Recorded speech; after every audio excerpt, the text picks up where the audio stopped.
Hello everyone. இன்னைக்கு வந்து நம்ம பெர்ஃபார்மன்ஸ் மெட்ரிக்ஸ் ரெக்ரெஷனோட பெர்ஃபார்மன்ஸ் மெட்ரிக்ஸை பற்றி பார்க்கலாம். ஸோ இப்போ பார்த்தீங்கன்னா மொத்தம் ரெண்டு இருக்குது ஆக்சுவலாக. R square adjusted R square அப்படின்னு ரெண்டு இருக்குது. ஸோ ஆர் ஸ்கொயரோட ஃபார்முலா வந்து இதுதான், 1 மைனஸ் எஸ்எஸ்ஆர் ரெசிடியூவல், அதாவது sum of square of residual divided by sum of square of total அப்படிம்பாங்க. ஸோ அப்படின்னா என்ன அப்படின்னா, இப்போது சம் ஆஃப் ஸ்கொயர் அப்படின்னா என்னன்னு பார்த்தீங்கன்னா, இப்போ இந்த ரேஞ்ச் பார்த்தீங்கன்னு வச்சுக்கோங்களேன், இதெல்லாம் என்னன்னா நம்மளோட ஆக்சுவல் வேல்யூஸ். இந்த ரெட் கலர் எல்லாமே வந்து ரெட் கலர் டாட்ஸ் எல்லாமே நம்மளோட ஆக்சுவல் வேல்யூஸ். ஸோ இதை வந்து நம்ம என்ன சொல்லுவோம் அப்படின்னா ஒய் ஐன்னு சொல்லுவோம், நம்மளோட ஆக்சுவல் வேல்யூஸை. ஓகேவா? ஸோ இந்த லைன் இங்கே இருக்கு இல்லையா, இதே வந்து எல்லாமே நம்ம என்ன சொல்லுவோம் அப்படின்னா நம்மளோட ப்ரிடிக்டட் வேல்யூஸ். ஓகேவா? ஸோ இதோட டிஃப்ரென்ஸை, ஸோ இங்கேருந்து இங்கே இந்த எரர் இருக்கு இல்லையா, ஸோ இதை தான் வந்து நம்ம என்ன சொல்லுவோம்னா ரெசிடியூவல் அப்படின்னு சொல்லுவோம். ஓகேவா? ஸோ இந்த இது எல்லாத்தையுமே நம்ம என்ன சொல்லுவோம்னா எரர் ஆர் ரெசிடியூவல் அப்படின்னு சொல்லுவோம். ரெசிடியூவல் ஆர் எரர் அப்படின்னு சொல்லுவோம். ஓகேவா? ஸோ இதை தான் வந்து நம்ம என்ன சொல்லுவோம் அப்படின்னா சம் ஆஃப் ஸ்கொயர் ஆஃப் ரெசிடியூவல்ஸ் அப்படின்னு சொல்லுவோம், எஸ்எஸ் ரெசிடியூவல். இது எல்லாத்தையுமே இந்த எரர் எல்லாத்தையுமே சம் பண்ணி ஸ்கொயர் பண்ணுவோம், அதுதான். ஓகேவா? So Y I minus Y I hat. ஓகேவா? இது எல்லாமே என்ன சொன்னோம்னா இது இந்த லைன் வேல்யூஸ் எல்லாமே வந்து ஒய்ஐ ஹேட். ஓகேவா? Y I hat or Y I cap அப்படின்னு சொல்லுவாங்க.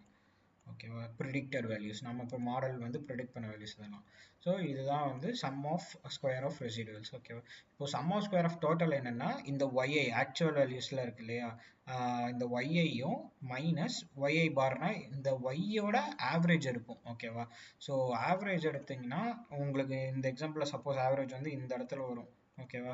இந்த இடத்துல வந்துச்சுன்னா அதை தான் வந்து என்ன சொல்லுவாங்கன்னா ஒய்ஐ ஹேட் அப்படின்னு, ஒய்ஐ பார்னு சொல்லுவாங்க ஆக்சுவலாக இதை. ஓகேவா? ஸோ இதுதான் வந்து மீன், அதாவது ஆவரேஜ் இந்த ஒய்ஐ பார். இது கூட ஸ்கொயர் பண்ணும். ஓகேவா? ஸோ அப்படி பண்ணுறப்ப பார்த்தீங்கன்னா எப்போயுமே நமக்கு வந்து இந்த நியூமரேட்டர் இருக்கு இல்லையா, இந்த நியூமரேட்டர் வந்து ஸ்மாலாக தான் இருக்கும். ஓகேவா? இந்த டினாமினேட்டர் வந்து நமக்கு நியூமரேட்டரோட அதிகமாக இருக்கும். ஏன்னா இது வந்து ஆவரேஜ் கூட பண்ணுறோம் இல்லை. ஓகேவா? ஸோ இந்த ஒய்ஐ பார் கூட பண்ணுறதுனால இது வந்து நமக்கு பிக் நம்பராக இருக்கும், இது ஸ்மால் நம்பராக இருக்கும். இப்படி டிவைட் பண்ணுறப்ப என்ன ஆகும்னா small number divide by big number பண்ணிங்கன்னா உங்களுக்கு என்ன கிடைக்கும்னா ஸ்மால் நம்பர் தான் கிடைக்கும். ஓகேவா? ஸோ ஸ்மால் நம்பர் கிடைக்கிறப்போ இப்போ 1 மைனஸ் வெரி ஸ்மால் நம்பர் பண்ணுறப்போ நமக்கு அப்ராக்சிமேட்டாக என்ன வரும்னா 1 தான் வரும். ஓகேவா? ஸோ 1 தான் வரும். இப்போது நமக்கு ஆர் ஸ்கொயர் வேல்யூஸ் வந்து இந்த மாதிரி தான் வரும் மாடலுக்கு. இப்போது 0.7 0.8 அப்படி வரும். ஸோ அப்படி வந்துச்சுன்னா நமக்கு வந்து அக்யூரசி வந்து 70% 80% அர்த்தம், இந்த மாதிரி அர்த்தம். இப்போ வந்து ஆர் ஸ்கொயர் வேல்யூ எவ்வளோ க்ளோஸ் டு 1 வருதோ அவ்வளோ நல்லா நம்ம மாடல் வந்து இருக்குது அப்படின்னு அர்த்தம். ஸோ இப்போ 90% 95% இந்த மாதிரியெல்லாம் வரும். ஸோ இது வந்து அதே மாதிரி இந்த இடத்துல பார்த்தீங்கன்னா ஓவர் ஃபிட்டிங் அண்டர் ஃபிட்டிங் ப்ராப்ளமும் வரும். ஓகேவா? அதை பற்றி நான் ஆல்ரெடி எக்ஸ்பிளைன் பண்ணி ஒரு வீடியோ போட்டிருக்கேன், அதை போய் செக் பண்ணி பாருங்கள். ஓகேவா? ஸோ இந்த ரெண்டு ப்ராப்ளமும் வரும். ஸோ அதுக்கும் நம்ம கேர்ஃபுல்லாக ஹேண்டில் பண்ணணும். ஸோ அதையுமே எப்படின்றத நான் அந்த வீடியோவில் எக்ஸ்பிளைன் பண்ணியிருக்கேன். ஓவர் ஃபிட்டிங் அண்டர் ஃபிட்டிங்னா என்ன, பயாஸ் வேரியன்ஸ் பற்றி நான் அந்த வீடியோவில் எக்ஸ்பிளைன் பண்ணியிருக்கேன். ஸோ இதுதான் ஆர் ஸ்கொயர், இதுதான் ஆர் ஸ்கொயரோட ஃபார்முலா. இது வந்து ஒரு பெர்ஃபார்மன்ஸ் மெட்ரிக். ஆக்சுவலாக நம்ம ரெக்ரெஷன் மாடல்ஸ் வந்து எப்படி பெர்ஃபார்ம் பண்ணியிருக்கு அப்படின்னு செக் பண்ணுறதுக்கான ஒரு மெட்ரிக் தான் இது. இப்போது 80% வந்து நமக்கு ஆர் ஸ்கொயர் வேல்யூ கிடச்சதுன்னா நம்ம மாடல் வந்து 80% நல்லா அக்யூரேட்டாக ப்ரெடிக்ட் பண்ணுது வேல்யூஸை அப்படின்னு அர்த்தம். ஓகேவா? ஸோ இதோட இன்னொரு பெர்ஃபார்மன்ஸ் மெட்ரிக்ஸ் தான் வந்து இப்போ என்னன்னு பார்த்தீங்கன்னா அட்ஜஸ்டட் ஆர் ஸ்கொயர். ஓகேங்களா?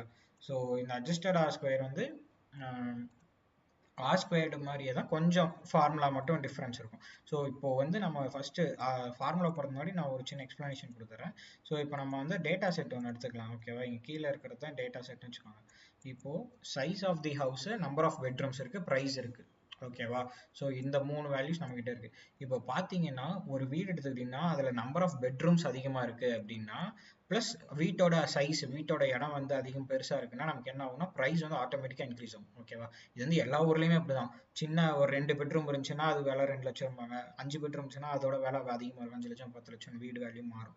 ஓகேவா? அப்போது நமக்கு இதை வந்து என்னன்னு சொல்லுவாங்கன்னா டைரக்ட்லி ப்ரொபோஷனல் அப்படிம்பாங்க. இதை பார்த்தீங்கன்னா டைரக்ட்லி ப்ரொபோஷனலாக இருக்கிறதுனால இது என்னன்னா நம்ம பாசிட்டிவ் கோரிலேஷன் அப்படின்னு சொல்லுவாங்க. ஓகேவா? அதாவது வீடு வேலை எப்போ அதிகமாகும்னா நம்ம வீட்டோட சைஸ் அதிகமாகிறப்பையோ இல்லை பெட்ரூம் கிச்சன் அதிகமாக இருக்கிறப்ப நமக்கு என்ன ஆகும், ரெண்டுமே இன்க்ரீஸ் ஆகும், டைரக்ட்லி ப்ரொபோஷனலாக இருக்கும். ஸோ இதெல்லாமே பாசிட்டிவ்லி கோ ரிலேட்டட் அப்படிம்பாங்க. ஓகேவா? ஸோ அப்படி இருக்கிறப்ப பார்த்தீங்கன்னா இப்போது ஆர் ஸ்கொயர் வேல்யூ 70% 80% உங்களுக்கு வருது. ஓகேவா? இப்போது சப்போஸ் இன்கேஸ் இங்கே ஜெண்டர் அப்படின்னு ஒன்று ஆட் பண்ணுறேன்னு வச்சுக்கோங்க. ஸோ இந்த இடத்துல ஜெண்டர் ஆட் பண்ணுறேன்னா இப்போ ஜெண்டருக்கும் வீட்டுக்கும் சம்மந்தமே இல்லை. ஓகேவா? இப்போ ஆணாக இருந்தாலும் சரி பொண்ணாக இருந்தாலும் சரி அவனுக்கும் வீட்டோட ப்ரைஸ் வந்து இன்க்ரீஸ் ஆக போகிறது இல்லை. ஓகேவா? ஸோ இப்போ மேலாக இருந்தால் இந்த ப்ரைஸ், ஃபீமேலாக இருந்தால் இந்த ப்ரைஸ், அது வந்து லாஜிக்கே இல்லை. ஸோ இது வந்து கோரிலேட்டடே இல்லை. ஓகேவா? ஸோ இதுவும் ப்ரைஸும் கோரிலேட்டடாகவே இல்லை. ஓகேவா? ஸோ அப்படி இருக்கிறப்போ என்ன ஆகும்னா ஒரு ஆட்ரிபியூட் வந்து இங்கே ஆட் ஆகுது நம்ம மாடல் ட்ரெயின் பண்ணுறப்போ. ஓகேவா? தேவையில்லைனாலும் நம்மக்கிட்ட டேட்டா செட்டில் இருந்துச்சு அப்படின்னா அது வந்து ஆட் ஆகுது இல்லையா? ஸோ அப்படி ஆகிறப்ப என்ன ஆகும் அப்படின்னா நம்ம ஆர் ஸ்கொயர் வேல்யூ வந்து இங்கே இன்க்ரீஸ் ஆகும். ஓகே, இப்போ 80% தரது வந்து இந்த இந்த ஒரு ஆட்ரிபியூட் நம்ம ஆட் பண்ணுறதுனால 82 இல்லை 83 அந்த மாதிரி வந்து 82% அந்த மாதிரி தரும். ஓகேவா?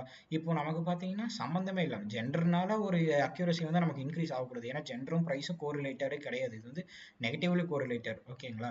நெகட்டிவ்லி இல்லை, இது வந்து கோரிலேட்டடே கிடையாது. ஓகேவா? Not correlated at all. ஓகேவா? அந்த மாதிரி. ஸோ இது ஆனாலும் இங்கே வந்து பார்த்தீங்கன்னா இன்க்ரீஸ் ஆகுது. இது வந்து நமக்கு ஆகக்கூடாது இப்படி. ஓகேவா? ஸோ இது வந்து ராங்கு.